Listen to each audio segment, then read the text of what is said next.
এই বছর শীত একটু আগেই এসেছে, আর শীতকাল মানেই ঘুরে বেড়ানোর সঙ্গে খাওয়া দাওয়া। তার উপর আর মাত্র এক সপ্তাহ পরেই বড়দিন। 25শে ডিসেম্বরের বড়দিনের হিমেল রোদ গায়ে মেখে ঢু দিতে পারেন সিথির মোড়ের সার্কাস ময়দানে। এই বছর সেখানেই এসেছে অজন্তা সার্কাস। তবে নেট দুনিয়ার সৌজন্যে সার্কাস থেকে মুখ ফিরিয়েছেন কচিকাচারাও। অ্যাকচুয়ালি আমরা তো ছোটবেলায় দেখেছি যেটা, সেটা টোটালি ডিফারেন্ট। এরা তো এখন যেটা দেখছে, এরা কখনো সার্কাস দেখেনি, তো সেই জন্যই আমরা এদেরকে নিয়েই এসেছি, এদের মানে সার্কাস কি জিনিস সেটা দেখানোর জন্য।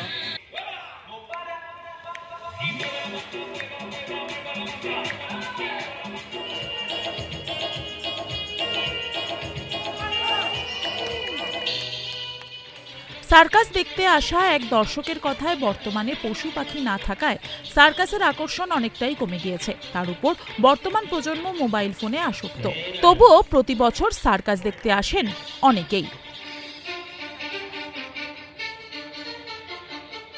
আগে যে সার্কাসে অ্যানিমেল আসতো, ব্যাপারটা একটা ইন্টারেস্ট ছিল তো বাচ্চাদের, এখন তো সেই ব্যাপারটা নেই। এটা একটা কারণ। আর 2 নম্বর হচ্ছে এখন মানে এত বেশি বাচ্চাদের ফোনের প্রতি মানে অ্যাট্রাকশন, তার জন্য এই ইন্টারেস্টটাই তারা হারিয়ে ফেলছে।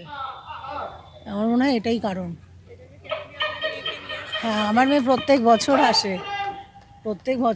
গতবারে রোলেক্স যে সার্কাসটা হয়েছে সেটাই অনেকবার দেখতে গেছে।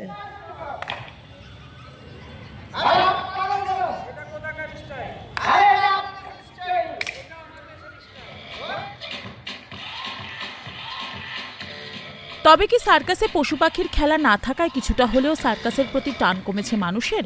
সে কথা অবশ্য কিছুটা হলেও স্বীকার করে নিচ্ছেন অজন্তা সার্কাসের ম্যানেজার। কোভিডের পরে সব কিছুই যখন বন্ধ ছিল, তারপরে যখন সার্কাস আবার শুরু হলো, মানুষের মনে এইটুকুই ছিল যে আবার তারা পুরনো উৎসাহ নিয়ে ফিরে এসেছিলেন। তবুও কোনো কোনো ক্ষেত্রে জন্তু জানোয়ারের একটা প্রভাব পড়ছে, এটা আমি মানছি। সেই ঘাটতি পূরণ করানোর জন্য আমরা বিদেশি শিল্পী, রাশিয়ান, আফ্রিকান, ইউক্রেন, মঙ্গোলিয়ান বিভিন্ন রকমের নিয়ে এসে ওই ঘাটতিটা পূরণ করানোর চেষ্টা করছি।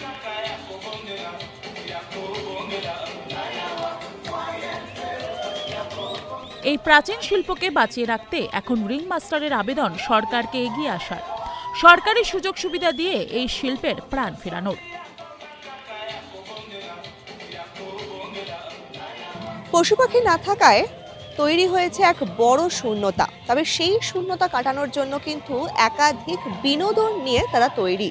তবে এর পাশাপাশি তারা সরকারের কাছেও আবেদন জানিয়েছেন যাতে এই যে পুরনো জীবিকা, এই যে পুরনো বিনোদনের এক জিনিস, তাকে বাঁচিয়ে রাখা যায়।